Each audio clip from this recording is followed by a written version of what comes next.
आज की वीडियो में बात करने वाला हूं कि अगर क्रेडिट कार्ड का डिफॉल्ट हो गया है और रिकवरी वाले आपको परेशान कर रहे हैं, आपके पेरेंट्स को परेशान कर रहे हैं, एक दूसरी लोकेशन पर परेशान कर रहे हैं या फिर आपके घर के दरवाजे पर धमक रहे हैं, आप घर पर नहीं है फिर भी घर पर आ जाते हैं और कहीं ना कहीं आपके घर वालों को ये कन्विंस करने की कोशिश करते हैं, इवन थ्रेट करने की कोशिश करते हैं कि आपके क्रेडिट कार्ड का डिफॉल्ट अगर हो गया है तो उसका रिपेमेंट करने की जिम्मेदारी आपके घर वाले की है। इस तरीके से या फिर किसी और तरीके से वो आपके घर वालों को परेशान कर रहे हैं या आपको परेशान कर रहे हैं, तो ये वीडियो आप ही के लिए बना है। नमस्कार दोस्तों, स्वागत करता हूं एक बार फिर से मैं आप सभी लोगों का आपके अपने चैनल सिंपलिसिटी एंड फाइनेंस में। आज की वीडियो में हम बात करने वाले हैं लोन रिकवरी एजेंट्स के हैरेसमेंट से किस तरीके से बचे और किस तरीके से हमारे क्लाइंट्स बच पाए हैं विद प्रूफ। हवा में कोई बातें नहीं करनी है, विद प्रूफ मैं दिखाऊंगा आपको कि किस तरीके से लोन रिकवरी ही सस्पेंड हो गई, लोन रिकवरी ही सस्पेंड हो गई है। और जब लोन रिकवरी सस्पेंड हो जाती है तो एक बहुत बड़ा रिलीफ आपको मिल जाता है। और लोन रिकवरी सस्पेंड हो उससे पहले अगर वो आपको हैरेस कर रहे हैं किस तरीके से, कॉल के माध्यम से या फिर आपके रिश्तेदारों को, आपके दोस्तों को कॉल कर कर, मैसेज कर कर परेशान करते हैं और बताते हैं कि आप पैसा लेकर उनका भाग गए हैं, आपको ट्रेस नहीं कर पा रहे हैं, वो आपको खोज नहीं पा रहे हैं, ऐसी स्थिति में अगर कहीं ना कहीं वो आपको बदनाम कर रहे हैं तो आप क्या करें। कई बार इनके फ़ोन आपके ऑफिस में चले जाते हैं, वहाँ भी आप बेइज्जती महसूस करते हैं। कई बार इनके फ़ोन आपकी इमीडिएट पड़ोसी के पास भी चला जाता है और वहाँ आपकी जो साख है, वहाँ आपकी जो इज्जत है, पूरी तरीके से आपको वहाँ वो बदनाम कर देते हैं। रिकवरी एजेंट्स ये जो करते हैं या आरबीआई के गाइडलाइन का उल्लंघन है। आरबीआई ने कुछ फेयर प्रैक्टिसेस कोड डाल रखे हैं, यानी कि कुछ ऐसे कोड हैं जिसके अंतर्गत उन्हें कुछ नियमों को फॉलो करना पड़ता है। यानी कि वो आपको बदनाम नहीं कर सकते, ये भी आरबीआई ने कह रखा है। वो आपके ऊपर चिल्ला नहीं सकते, चीख नहीं सकते, ये भी कह रखा है। और आपके लोन के लिए किसी और को वो फ़ोन भी नहीं कर सकते, ये भी बताया गया है। इन सारी गाइडलाइंस को, इन सारे नियमों को, इन सारी गाइडलाइंस को वायलेट करते हुए ये वो सब कुछ करते हैं जो उन्हें नहीं करना चाहिए। और ये वीडियो आपकी हेल्प करने वाला है आज ये समझने में कि रिकवरी एजेंट्स किस तरीके से आपको परेशान कर सकते हैं और आपके पास क्या टूल्स हैं, आपके पास क्या ऑप्शन है, किस तरीके से आप रिकवरी एजेंट हैरेसमेंट को रोक सकते हैं, खुद के लिए और जिनको ये कॉल करते हैं उनके लिए भी। तो कभी भी अगर कोई भी रिकवरी वाला आपको परेशान करता है, अगर आपके घर के दरवाजे पर आ जाता है, तो 3 चीज़ें आपको उनसे मांगनी है। पहली चीज़, अगर वो घर के दरवाजे पर आ गया है तो पहली चीज़ आपको उनसे मांगना है डीआरए का सर्टिफिकेट। डीआरए एक ट्रेनिंग होती है, डीआरए का फुल फॉर्म होता है डेट रिकवरी एजेंट। सर्टिफिकेट मिलता है, यानी कि इनको ट्रेनिंग लेनी होती है, इनको एक एग्जाम पास करना होता है।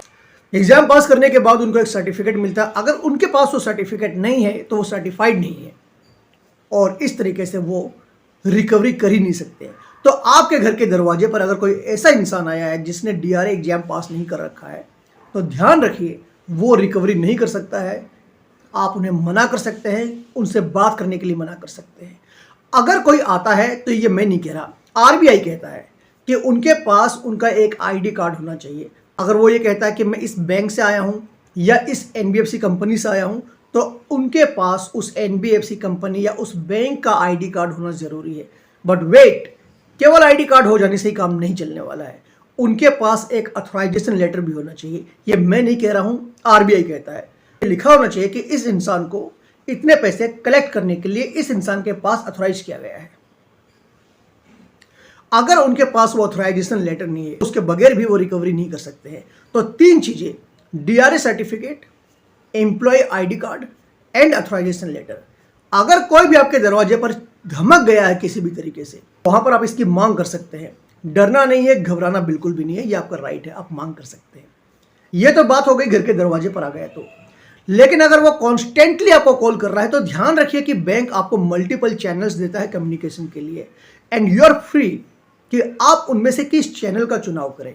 मेरा सुझाव यह है कि आप ईमेल का चुनाव करें, ईमेल के थ्रू ही उनके साथ कम्युनिकेट करें। फोन पर अगर वो आपको परेशान कर रहे हैं तो you are within your rights to block all unknown numbers. आप मोबाइल की सेटिंग्स में जाइए और वहाँ पर सारे अननोन नंबर्स को एक ही बार में ब्लॉक कर दीजिए।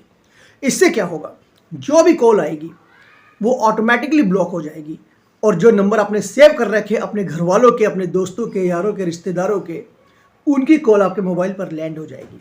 और ये अपराध नहीं है, आप उनसे इसलिए बात नहीं करना चाहते क्योंकि वो आपके साथ गाली गलौज करते हैं, आपसे सही ढंग से बात नहीं करते हैं, डराते हैं, धमकाते हैं। और ऐसा तो है नहीं कि आप उनसे बात नहीं कर रहे, आप ईमेल के थ्रू बात कर रहे हैं। और ऐसा भी नहीं है कि ईमेल चैनल आपने खुद बना दिया बैंक के लिए, उन्होंने खुद ही बना कर रखा है। वो खुद कहते हैं कि हमसे कांटेक्ट करने के लिए ये हमारा नंबर है, ये हमारा ईमेल एड्रेस है। तो आप ईमेल के थ्रू कम्युनिकेट कीजिए, ये डॉक्यूमेंटेड भी रहेगा। तो हमेशा ध्यान रखिए कि कम्युनिकेशन करने के लिए email is the best option मेरी नज़र में। तो आपको क्या करना है, ईमेल के थ्रू उनसे बात करनी है। घर के दरवाजे पर अगर आ जाते हैं तो क्या करना आपको समझ में आ गया है। इसके बावजूद अगर वो नहीं मानते हैं, एक बार आपने कह दिया पैसे नहीं, अभी मुझे 4 महीने का टाइम चाहिए, इसके बावजूद अगर वो आपके घर के दरवाजे पर आते हैं, रिलेटिव्स को कॉल करते हैं, फ्रेंड्स को कॉल करते हैं, तो आप बैंक को एक लेटर भेज सकते हैं विद प्रूफ कि ये मुझे हैरेस कर रहे हैं, और हम इसे कहते हैं सीज एंड डेलिश नोटिस। आप इस नोटिस को भिजवा दीजिए और भिजवाने के बाद उनसे ये कहिए कि भाई जो भी आप कम्युनिकेशन हमारे साथ करेंगे that should be through email only, no phone calls, no personal visits, as simple as that. आपको उनको ये बात बतानी है और उसके बाद रिकवरी वो सस्पेंड कर देते हैं। रिकवरी सस्पेंड होती है, टेम्पररी होती है, 1 महीने के लिए होती है, 1.5 महीने के लिए होती है। आप दोबारा फिर से रिक्वेस्ट कर सकते हैं और इस तरीके से आप रिकवरी वालों से भी निजात पा सकते हैं अगर सही ढंग से आपने अप्रोच किया तो। और अगर सही ढंग से अप्रोच नहीं किया तो ये सारा हैरेसमेंट चलता ही रहेगा। अगर आपने बात कर ली है बैंक के साथ, एनबीएफसी कंपनी के साथ, बट कोई भी फायदा नजर नहीं आया तो शायद आपका अप्रोच गलत है। तो उम्मीद करता हूं इस वीडियो से आपको महत्वपूर्ण जानकारी मिली होगी और इस जानकारी की तलाश और भी कई लोगों को होगी। तो आपको क्या करना है, मेरे चैनल को सब्सक्राइब करना है। इससे क्या फायदा होगा, जब कभी भी कोई भी नया वीडियो पोस्ट किया जाएगा तो उसकी नोटिफिकेशन आपके पास सबसे पहले आ जाएगी। इसके अलावा अगर आपको लोन से संबंधित किसी भी तरीके की कोई भी समस्या आ रही है, अगर आप लोन के ट्रैप में फंस गए हैं, बाहर निकलना चाहते हैं, निकल नहीं पा रहे, समझ में नहीं आ रहा क्या करूं क्या नहीं करूं, रिकवरी वाले आपको बहुत ज्यादा परेशान कर रहे हैं, नॉन स्टॉप कॉल करते हैं, हैरेसमेंट करते हैं, घर के दरवाजे पर आ जाते हैं, ऑफिस में चले जाते हैं, रिलेटिव्स को फोन करते हैं, फ्रेंड्स को फोन करते हैं, आपके पेरेंट्स को फोन करते हैं, कोई डिमांड नोटिस आ गया है, कोई लीगल नोटिस आ गया है, आर्बिट्रेशन का नोटिस आ गया है, कोई कोर्ट का सम्मन आ गया है, केस हो गया है, केस होने वाला है, बेल चाहिए, कोई भी अगर आपको समस्या है लोन से संबंधित, क्रेडिट कार्ड से संबंधित, डेट से संबंधित, तो स्क्रीन के ऊपर आपको एक नंबर दिख रहा होगा। इस नंबर पर आपको हाई लिखकर भेजना है और हाई लिखकर जब भेजेंगे तो आपके पास एक ऑटोमेटिक मैसेज आ जाएगा। और उसके बाद अगर आप चाहें तो उन स्टेप्स को फॉलो कर आप हमारे साथ 1-on-1 कनेक्ट भी हो सकते हैं। बट रिमेंबर, स्पैमर्स जो है उनका कोई स्वागत नहीं हमारे यहाँ। अगर हमें ऐसा लगता है कि ये स्पैम मैसेज है, तुरंत इमीडिएटली ब्लॉक कर दिया जाता है और उसके बाद आप फ्यूचर में हमारे साथ कोई भी कम्युनिकेशन नहीं कर पाएंगे। तो अगर आप थोड़े भी सीरियस है, थोड़े से भी सीरियस है, तो ही आप मैसेज करें। चलिए आज के वीडियो बस इतना ही, मिलता हूं जल्दी आपसे अपने अगले वीडियो में। तब तक के लिए अपने भाई, अपने दोस्त को आज्ञा दीजिए।